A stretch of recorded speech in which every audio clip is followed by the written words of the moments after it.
Hello again. So today we're doing listening skills 2, and I thought we'd start off with something fun, which I'm going to call ridiculous rhythms, mainly because it rhymes. So for those of you that have done this with us at the studio before, we're going to be looking at rhythmic patterns. If you think about music in terms of having a heartbeat, that's what we would call a pulse.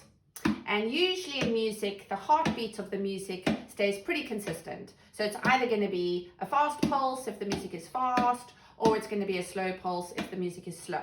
But a rhythm is not the same as a pulse. So a rhythm is something that goes over the pulse. So for instance, if that's my heartbeat and it's pretty consistent, I could show you a rhythm which is going to go something like that.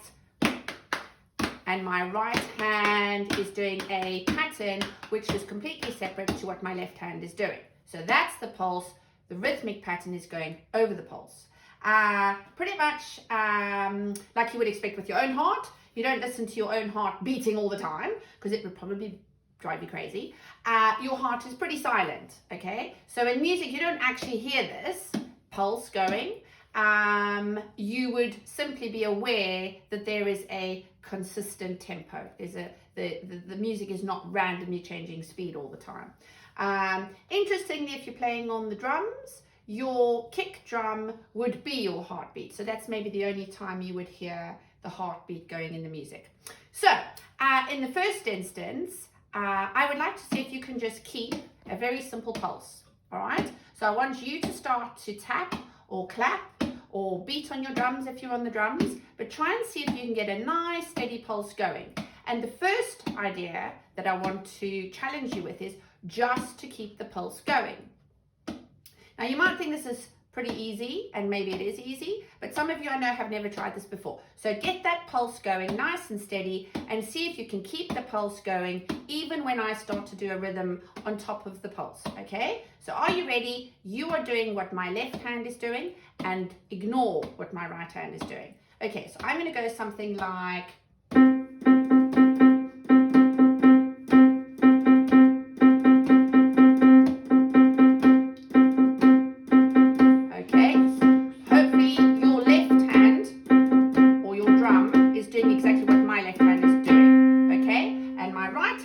was doing a little rhythmic pattern over the pulse of the music.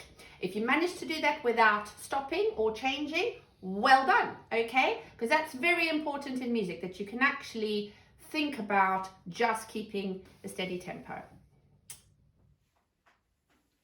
So the next thing I'm going to challenge you with is putting some names to the notes in the rhythmic patterns that I'm doing.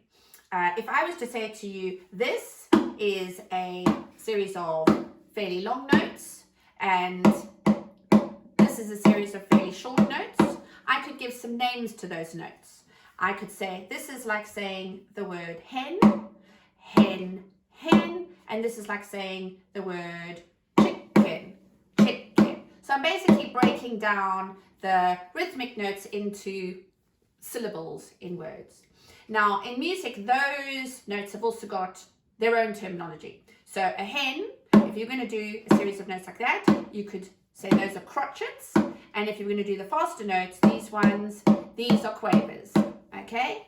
The idea is that I want to see if I can give you a rhythmic pattern, but break it down for you so that you can really think about what you are hearing. Okay? So if I was going to give you something like this, hen, hen, chicken, hen, you can hear that you've got a long note, 2 short notes and a long note, okay?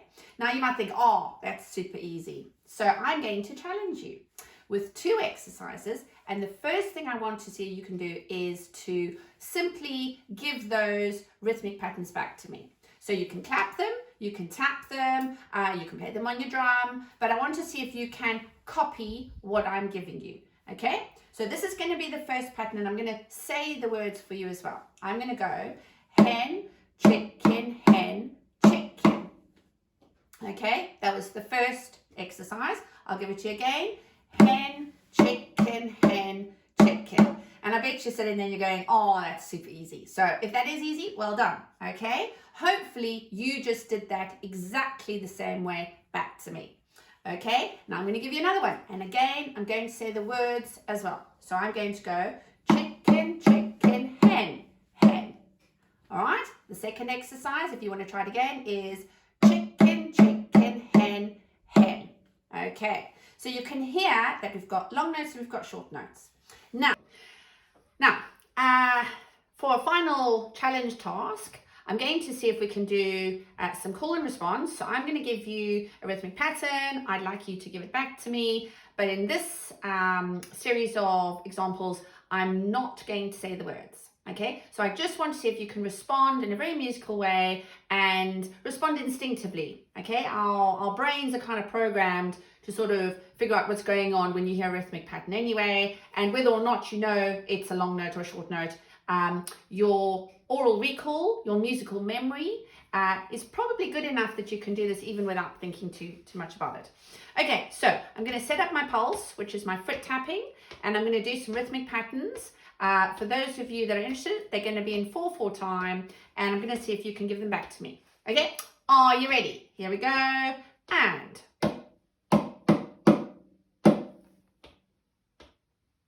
next one.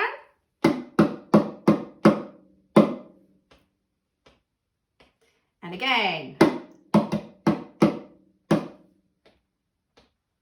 And a super hard one.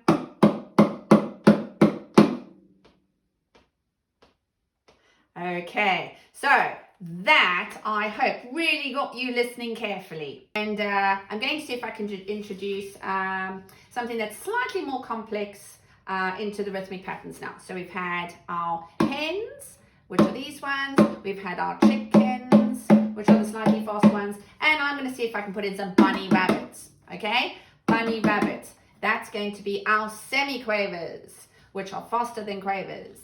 Okay, so we're going to do some call and response again. I'm going to get my pulse going with my foot, which is the silent heartbeat of the music, and I'm going to do some rhythmic patterns over the pulse, and I want you to see if you can give them back to me. You can tap them or clap them. Okay, are you ready? Here we go, and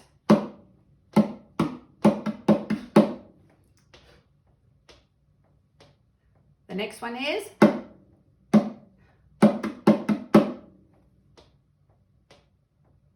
and again, here's another one.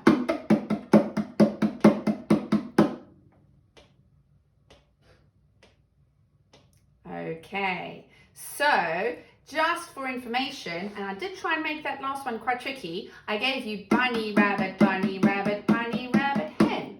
Okay, so if you got that one right, well done. If you are sitting and tapping and clapping, you could be trying to do bunny rabbits using alternating hands. Okay, great exercise for your brain. Okay, so well done. We finished our second listening skills session.